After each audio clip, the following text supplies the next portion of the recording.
This one had stains, and I don't know if it's going to show up, but anyway, I sanded that down, and we're going to put a little bit of marbling on this little vanity and see how it'll look.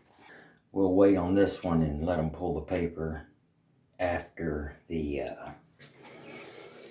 after it cures up, but this is the gloss and everything it will have, and this is the black and copper. And I thought the copper would be good on this one because of the dark floor.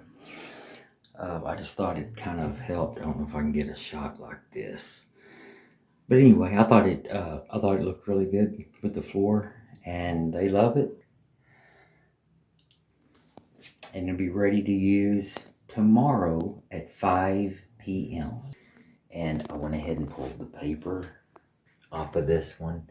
It is dry to the touch. It's been about an hour, 2 hours. I did a bathtub, so about 2 hours. But I went ahead and pulled the paper before I leave, and left this just because it has a paper towel under here and I don't want it to drip.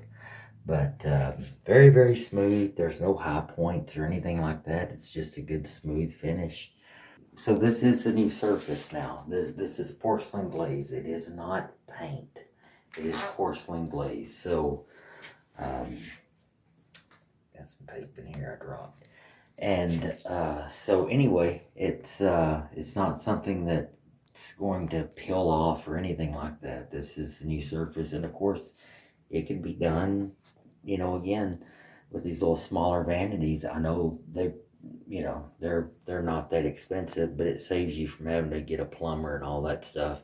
Plus I'm in and out in about 2 hours. Like I said, with the bathtub on this one, I ran a little bit longer. But DallasBathtubRefinishing.com.